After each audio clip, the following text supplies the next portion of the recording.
నగదు తక్కువ బంగారం ఎక్కువ. BNR golden diamonds, Vijayawada, Bengaluru, Vizag.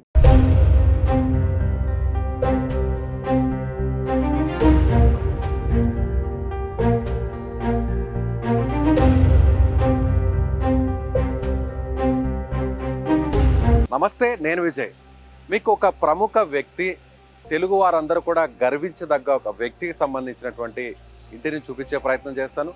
ప్రస్తుతం నేను హైదరాబాద్లో ఉన్నటువంటి టెంపుల్ ఆల్వాల్ ప్రాంతంలో ఉన్నాను. ఈ ప్రాంతంలోనే ఇటువైపు నాకు ఎడమ వైపు కనిపిస్తున్నటువంటి పురాతనంగా కనిపిస్తున్నటువంటి ఈ ఇల్లు ఎవరిదో కాదు, ప్రముఖ దర్శకుడు, రచయిత అయినటువంటి, దేశం గర్వించదగ్గ దర్శకుడుగా చెప్పుకునేటువంటి శ్యామ్ బెనగల్ గారి నివాసం ఇదే. గతంలో ఆయన బాల్యం అంతా కూడా కొనసాగింది, ఇక్కడే చదువుకున్నారు ఆయన. మన హైదరాబాద్, మన తెలుగు వ్యక్తిగా ఉన్నటువంటి శ్యామ్ బెనగల్ గారు దేశమంతా గర్వించే స్థాయిలో ఆయన అనేక సినిమాలు తీశారు. ఆ సినిమాలన్నీ కూడా చాలా జాతీయ స్థాయి, అంతర్జాతీయ స్థాయి అవార్డులు కూడా దక్కించుకున్నాయి.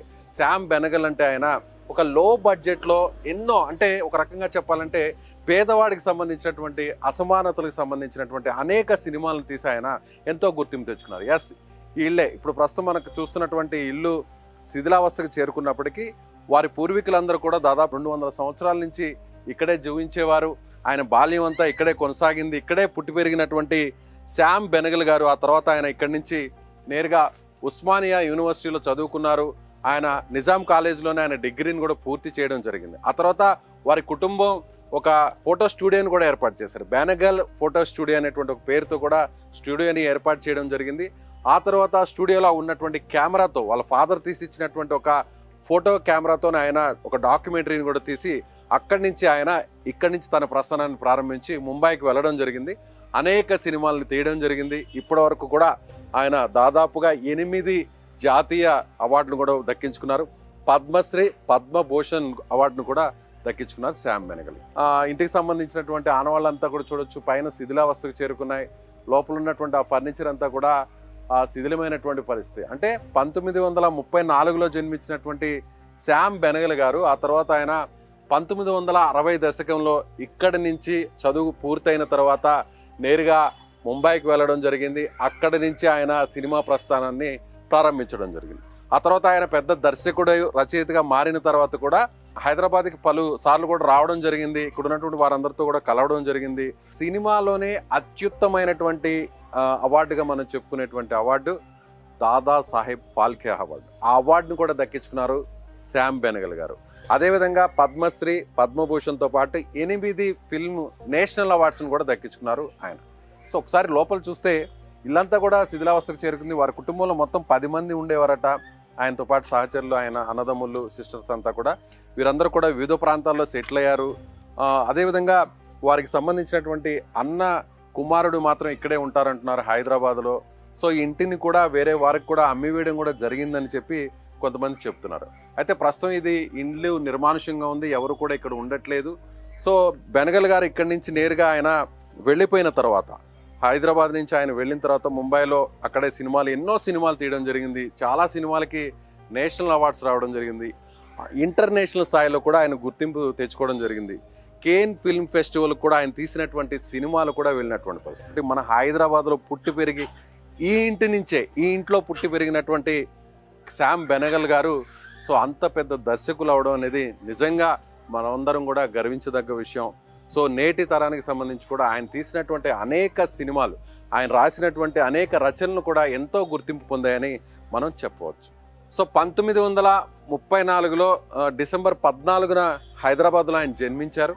సో ఇటీవలే 2024 డిసెంబర్ 23న ఆయన తుది శ్వాస విడిచారు. సో శ్యామ్ బెనగల్ గారికి సంబంధించినటువంటి జీవిత ప్రస్థానం అంతా కూడా ఒక చిన్న స్థాయి నుంచి ప్రారంభమై అంచెలంచెలుగా ఎదుగుతూ చలనచిత్ర రంగంలోనే ఒక అంతర్జాతీయ స్థాయి గుర్తింపుని ఆయన సాధించారు. ఈ ఇంటికి పరిసర ప్రాంతాల్లో కొంతమంది శ్యామ్ బెనగల్ గారి గురించి తెలిసిన వారు ఉన్నారంట.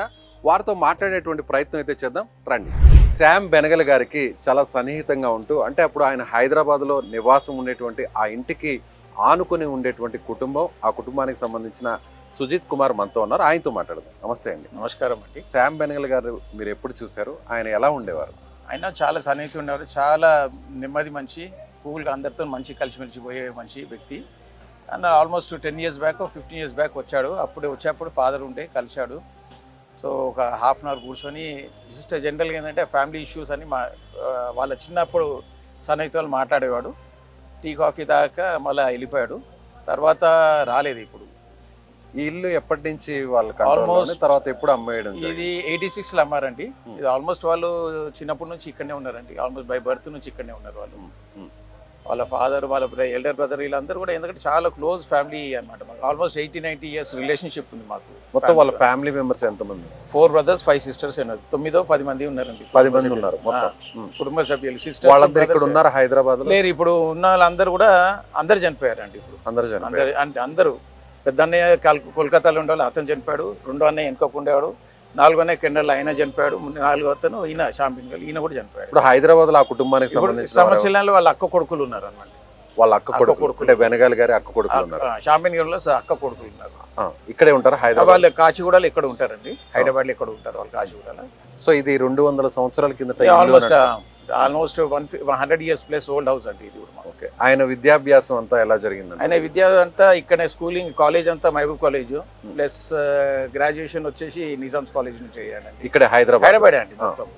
చదివారు ఆయన? ఆయన ఎంఏ ఎకనామిక్స్ చదివాడు. ఎంఏ ఎకనామిక్స్ చదివిన ఆయన ఒక్కసారిగా మూవీస్ వైపు ఎందుకు వెళ్ళాలి? అంటే వాళ్ళ ఫాదర్ వీళ్ళందరూ కూడా ఈ ఆర్ట్ ఫీల్డ్ ఉండే, ప్లస్ కెమెరా ఇది చేసే వాళ్ళు, ఫోటో స్టూడియో ఉండే, అట్లా ఆయన ఇంట్రెస్ట్ ఉన్నట్టున్నది. ఆ ఇంట్రెస్ట్ తోని ఈ లైన్ లోకి వచ్చేసాడు ఆయన. అలాగే వాళ్ళకి ఒక స్టూడియోని కూడా ఏర్పాటు చేశారు. బెనగల్ స్టూడియో లాల్ బజార్ ఉన్నది. అంటే వాళ్ళ అన్నయ్య చూసుకునేవాడు. స్టూడియో అంటే అది ఫోటోగ్రఫీ స్టూడియో అంటే ఫోటోగ్రఫీ స్టూడియో అంటే వాళ్ళ అన్నయ్య చూసుకునేవాడు అనమాట. అది వాళ్ళ ఫాదర్ స్టార్ట్ చేశారు, తర్వాత వాళ్ళ అన్నయ్య మెయింటైన్ చేశాడు అనమాట. సో ఇక్కడ హైదరాబాద్ లో ఉన్నప్పుడే చదువుకున్న రోజుల్లోనే ఆయన ఒక కెమెరాతో కూడా కొన్ని డాక్యుమెంటరీస్ అవి తీశారంటారు. అప్పటి నుంచి ఫిల్మ్స్ మీద ఆయనకి ఇంట్రెస్ట్ ఉన్నట్టు. కానీ ఆ ఇన్ డీటెయిల్ అంటే ఆయన 70 years బ్యాక్ అనేది నాకు తెలియదు. ఫాదర్ చెప్తుండేవారు, ఫాదర్ చెప్పేవాళ్ళు. నాకు అంతవరకు తెలుసు అనమాట. అంటే తన ఏంటంటే చదువుకొని 60s లో బాంబేకి వెళ్ళిపోయాడు. 60s లోనే వెళ్ళిపోయాడు. 60s అంటే లేట్ 60s లో వెళ్ళిపోయాడు అనమాట. వెళ్ళిపోయి 72-73లో ఏదో పిక్చర్ తీశారు, అంకుర్. 73-74 అనుకుంటా అది ఫస్ట్ పిక్చర్ అంకుర్ తీశాడు. తర్వాత మళ్ళీ దానికి అవార్డు కూడా వచ్చింది. కేయిన్స్ లో కూడా పోయింది కదా. అవును. అప్పుడు కూడా షబ్నాజ్ మీ, స్మితా పటేల్ ఎవరు ఉండేది యాక్ట్రెస్, వాళ్ళు కూడా ఏంటంటే నార్మల్ బడ్జెట్ లేక మీ ఇంట్లో నుంచి మంచి సారీస్ కట్టుకుని రావాలని, అది నేను కూడా ఏంది పేపర్లో చదివాను అనమాట. ఇప్పుడు మీరు ఆయన ఇంటికి ఆనుకుని ఉండేవారు కదా, ఫాదర్ కూడా వాళ్ళ ఫాదర్ తో ఆయనతో కూడా చాలా క్లోజ్, చాలా సన్నిహిత ఉండేవాళ్ళు. ఆయన ఎలా ఉండేవారు అందరితో కూడా? చాలా మంచి స్నేహభాయితో ఫ్యామిలీ. అంటే మాకు ఒక రిలేషన్ లేకనే ఉండే, చిన్నాన్న టైప్ ఉండే మాకు. అన్నదమ్ములు, ఫాదర్ అన్న, తన తమ్ముడు చిన్నాన్న లేకనే ఉంటుండే. మేము చిన్నాన్న అని పిలుస్తుండే మేము, అంతే. అంతవరకు మాకు బాగా రావడం పోవడం బాగుంటుండే మాకు ఇంట్లో. ఆయన పెద్ద ఫిల్మ్ డైరెక్టర్ అయ్యారు రైటర్ అయిన తర్వాత. ఆయనకి అంతర్జాతీయ స్థాయిలో, జాతీయ స్థాయిలో పెద్ద గుర్తింపు వచ్చింది. అవునండి. ఆ తర్వాత కూడా ఆయన ఇక్కడ హైదరాబాద్ కూడా వచ్చాడండి. వచ్చిన తర్వాత ఆయన ఎలా ఉండేవారు అంటే ఆ పాత రోజులు గుర్తు చేసుకొని చాలా నార్మల్ అండి, down to earth person. Okay, down to earth. ఎప్పుడు ఆయన నేను ఇది అని చూపించుకోలేదు. నాకు తెలిసిన మటుకైతే ఇక్కడికి వచ్చా కూడా డౌన్ టు ఎర్త్ ఉండే మనిషి. చాలా అంటే చాలా డౌన్ టు ఎర్త్. సో ఈ ఇంటిని ఎప్పుడు అమ్మివేయడం జరిగింది? 86లో అమ్మారు. 1986లో అమ్మారు. ఎవరు దీన్ని ఇది మన ఫ్యామిలీ ఫ్రెండ్స్ ఉన్నారండి. ఓకే. మరి ఇంకా శిథిలావస్థలోనే ఉంది అంటే ఇది కొంచెం ఏదో ఇంటర్నల్ ప్రాబ్లమ్స్ వచ్చేసి అది ఏదో కోట్లు ఉన్నది, అందుకే అది. లేకపోతే ఈ పార్టీకి మంచి కన్స్ట్రక్షన్ అయ్యేది అన్నమాట. ఓకే. సో ఆయన అంతా పుట్టి పెరిగింది అంతా కూడా ఇక్కడే హైదరాబాద్ లో, ఈ ఇంట్లోనే. ఆయన ఇక్కడి నుంచి ఆయన ప్రస్థానం స్టార్ట్ అయింది. అంటే ఇక్కడి నుంచే ముంబైకి వెళ్ళిపోయారు, అక్కడ సెటిల్ అయిపోయాడు. సో ఎప్పుడైనా హైదరాబాద్ మీకు వచ్చినా కూడా ఆయన తెలుగులో మాట్లాడేవారా? తెలుగులో మాట్లాడేవారు. ఇక నాన్న వాళ్ళంటే ఇంగ్లీషు, హిందీ ఎక్కువ, తెలుగులో మాట్లాడేవాడు, అదేం లేదు. బాంబేకి వెళ్ళినా కూడా ఇక్కడికి వచ్చినాక ఆయన తెలుగులోనే మాట్లాడారు. తెలుగులో మాట్లాడారు అందరితో, ఫ్రెండ్స్ తో తెలుగు, హిందీ. ఇక వాళ్ళ ఫ్రెండ్స్ అంటే ఆ రోజుల్లో ఉర్దూ, ఇంగ్లీష్ మీడియం కదండి. 40s లో అన్నప్పుడు అంతా ఉర్దూ. మనం ఎక్కువ నిజాం అంటే ఉర్దూ, ఇంగ్లీష్. ఆయన తెలుగు కూడా మాట్లాడేవారండి. Right sir, thank you. నమస్కారం అండి. ఇది దేశమంతా గర్వించే స్థాయిలో పేరు ప్రఖ్యాతులు సాధించినటువంటి శామ్ బెనగల్ గారికి సంబంధించినటువంటి నివాసానికి సంబంధించిన వీడియో సుమన్ టీవీ మీకు అందిస్తుంది. చాలా మందికి కూడా తెలియదు శామ్ బెనగల్ గారు ఇక్కడే హైదరాబాద్లో పుట్టారని మాత్రమే తెలుసు. ఆయన ఎక్కడ చదువుకున్నారు, ఎక్కడ పుట్టి పెరిగారు, ఆయన నివాసం ఏంటనే విషయం చాలా మంది తెలుగు వారికి తెలియదు. సో సుమన్ టీవీ మీకు ఆ విషయాల్ని చెప్పే ప్రయత్నం చేసింది. మీరు కూడా శామ్ బెనగల్ గారి గొప్పతనం ఏంటో కామెంట్ బాక్స్లో మీ అభిప్రాయాన్ని తెలియచేయండి. ఒక తెలుగు వ్యక్తిగా ఉన్నటువంటి వ్యక్తి ఇక్కడి నుంచి హైదరాబాద్ నుంచి వెళ్ళి అక్కడ ముంబైలో సెటిల్ అవడం, అదేవిధంగా హిందీ సినిమాలోనే తనకంటూ ఒక ప్రత్యేక ప్రస్థానాన్ని ఆయన కొనసాగించడం, ఆ సినిమా అధ్యాయంలో ఒక పేజీ అంటూ శ్యామ్ బెనగల్ గారికి లిఖించడం అనేది కూడా ఒక చాలా గొప్ప విషయం. మీరేమనుకుంటున్నారు?